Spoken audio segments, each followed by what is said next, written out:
न्यायला आलं, मला त्याने फोन केल्याच्या नंतर मी फोन उचलला. मला ते कसं बोलू लागलं माहिती आहे का बाबा? मी फोन उचलला, म्हणलं हॅलो. म्हणलं हॅलो कुठे आहेत म्हणला.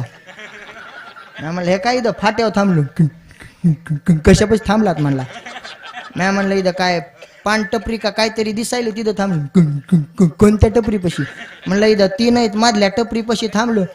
तिथं थांबा, आमच्या चुलत्याचीच आहे. मी म्हणलं बंद आहे, ते मेले म्हणला. त्या म्हणलं का भूत बसलं का मग टपरीमध्ये? हे म्हणलं बाप्पा लवकर. ते आलं, मला न्यायला अशी गाडी ढकलीत घेऊन आलं. आणि गाडी ढकलीत घेऊन आल्याच्या नंतर म्हणलं गाडी का ढकलत आणली? बंद पडी म्हणला. म्हणलं बंद पडी म्हणला. मी म्हणलं मग चालू कर. ढकलावं लागते म्हणला. ढकलावं लागते म्हणला. म्हणलं मग कोण ढकली? इथं कोणी म्हणला. मी आजूबाजूला बघितलं, आम्ही दोघंच होतो. मी म्हणलं इथं तर आपण दोघंच येतं. कोण ढकली म्हणला. मग माझ्याकडे का बघायला लागला तुम्ही? कोण ढकलीन म्हणला.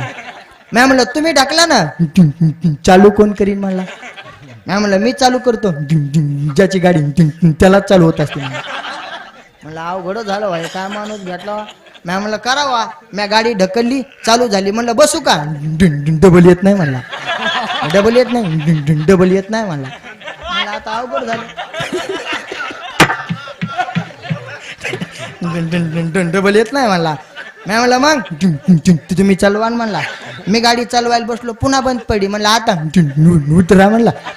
ढकला. उतरलो, गाडी ढकलली, चालू झाली. म्हणलं बसा आता. बसलं. मी म्हणलं चलू का? चला म्हणला. मी म्हणलं लाईट बंद पडाय म्हणला. मी म्हणलं लाईट बंद पाडा, खड्यात रस्ता का रस्त्यात खडा काय मेळ लागणार झालाय म्हणलं. मी सांगतो म्हणलं रोजचा पाटातला रस्ता आहे. जसं पुढं निघलो तर आम्ही बोलायला बी निबर होतं. मला म्हणलं लग्न झालंय का? म्हणलं झालंय ना. कुठली सासरवाडी? म्हणलं हाय इथली जवळची. त्याला नाही नाव सांगितलं. मी म्हणलं हाय इथली जवळची. मी म्हणलं तुमचं झालंय का? नाही ना. मी म्हणलं नाही ना. तुमच्याकडे पोरी आहेत का? म्हणलं हा आहेत ना. बघा म्हणला आपल्याला. मी म्हणलं बघू ना. किती वय आहे तुमचं? 40 फक्त.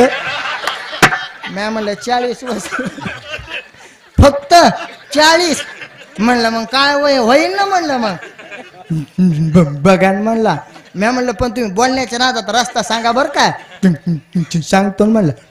पुढं जेव्हा गाडी खड्ड्यात पडली तेव्हा त्या डा म्हणला खड्डा. आणि पडल्यावर माझ्याकडे बघायला मला म्हणाल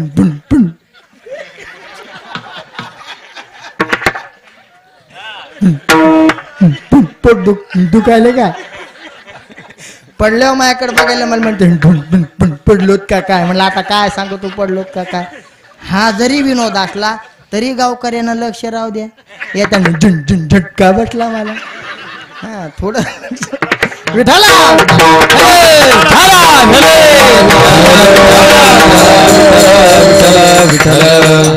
कारण हे कशामुळे झालं?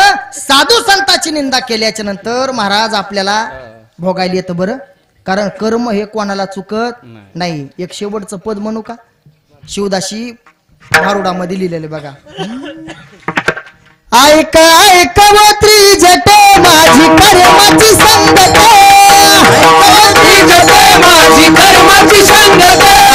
ऐकवत्री जटे माझी कर्माची संगत. ऐकवत्री जटे माझी कर्माची संगत. एवढं काही न केलं बया रामवनाला पाठविलं. एवढं काही न केलं बया रामवनाला पाठविलं.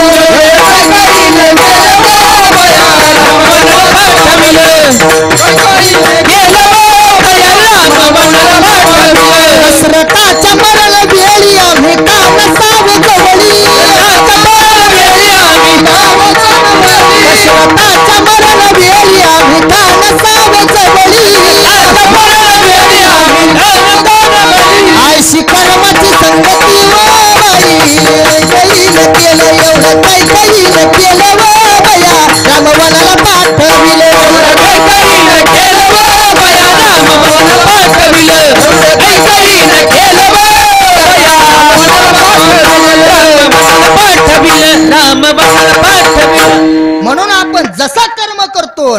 जे केले कर्म झाले त्याची भोग आले. म्हणून माणसानं प्रेमानं बोलावं, प्रेमानं वागावं. साने गुरुजी म्हणतात ना, खरा तो एकच धर्म जगाला प्रेम अर्पावे.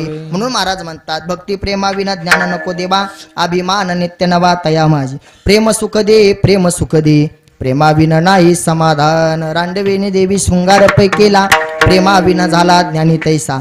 प्रेम सुख दे, प्रेम सुख दे, प्रेमाविना नाही समाधान. महाराजानं वारंवार प्रेमाची का मागणी केली, कारण त्या प्रेमामध्ये ताकद एवढी आहे, एवढी ताकद आहे. त्या ताकदीचा अंदाज फक्त साधू संत लावू शकतात. म्हणून तर महाराज म्हणतात, एका जनार्दनी एका जनार्दनी एका जनार्दनी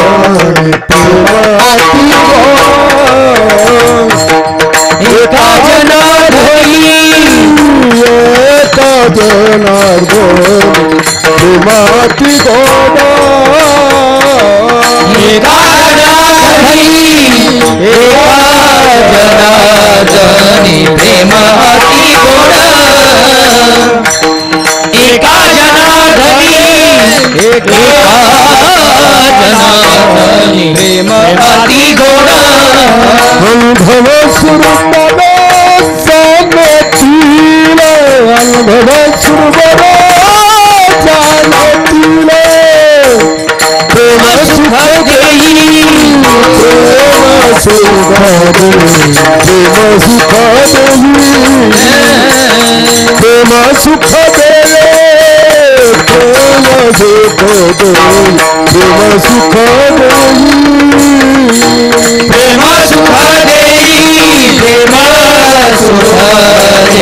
प्रेम सुख देई प्रेम सुख देई प्रेम सुख देई प्रेम सुख देई प्रेम सुख देई प्रेम सुख देई. एका जनार्दनी प्रेमाती गोड अनुभवी सुरवाड जाणतील. प्रेम सुख दे, प्रेम सुख दे, प्रेमाविना नाही समाधान. झालेली सेवा भगवंताच्या चरणी समर्पित करण्याच्या अगोदर बोलण्याच्या ओघातून कोणाचं मन अंत करून दुखवलं असेल तर आपलंच लेकरू, आपलंच बालक समजून माफ करताल अशी अपेक्षा ठेवतो. झालेली सेवा भगवंताच्या बाळूमामाच्या चरणी समर्पित करून वाणीला पूर्ण विराम देण्याच्या अगोदर एक विनंती. बघा, हा 12 वर्ष आपल्या सप्त्याला झाले. या 12 वर्षाच्या सप्त्यामध्ये, या तपपूर्ती उत्सवामध्ये जर या 7 दिवसामध्ये कोणाचं अंतकरण बदललं आणि कोणाला जर सुंदर अशी पवित्र तुळशीची माळ गळ्यात घालण्याची जर इच्छा झाली ना, तर खरं सांगू का, त्यानं अजिबात घाबरू नका आणि माळ परिधारण करा. कारण आतापर्यंत काय झालं त्याचा विचार करू नका. काही काही लोक म्हणतात, महाराज एकदा हाड बाटलं तर माळ घालायला जमत नाही. पण मी तुम्हाला नारदाच्या गादीवरून शब्द देतो. तुकोबराय म्हणतात, मागे झाले ते पुसू नका, पुढे जामीन आहे तुका. ज्याला चावत नाही ना त्यानं बी घातली तरी जमती. बघा, अजिबात घाबरू नका. एक तास उरला आपल्याला तर अजून किती दिवस आहेत माहिती नाही. म्हणून या बाळूमामाच्या दरबारामध्ये शपथ घ्या, वचन घ्या आणि निर्मळ आणि स्वच्छ जीवन जगा. कारण एकदा हा भेटलेला अनमोल असा नरदेह आहे, परत परत भेटणार नाही. म्हणून ऐका, थांब जरा दारूवाल्या, थांब जरा दारूवाल्या, बोल गड्या रे तू बोल गड्या रे, हिला सोड गड्या रे. देवाने तुला जन्म या वाघाडीत दिला, या गावात दिला. कशी नाही जनाची मनाची लाज तुला रे, तू बोल गड्या रे, हिला सोड गड्या रे. म्हणून झालेली सेवा भगवंताच्या चरणी समर्पित करून एवढं जरी तुम्हाला कळालं आणि स्वच्छ आणि निर्मळ जीवन नारदाच्या गादीवरून एक स्वामीजी यांना शब्द देतो.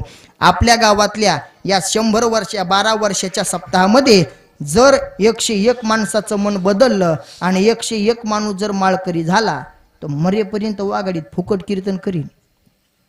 मरेपर्यंत फक्त बदललं तर बरं काय.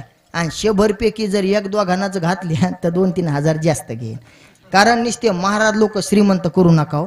केवढे सप्ते केले ना आम्हाला, तुम्ही केवढे पैसे दिले ना, याच्यात आमचा काही फायदा नाही, तुमचा नाही. परिवर्तन झालं तर खरा सप्ताह, खरा परमार्थ, नाही तर काय उपयोग आहे. आदत बुरी सुधारलं हो,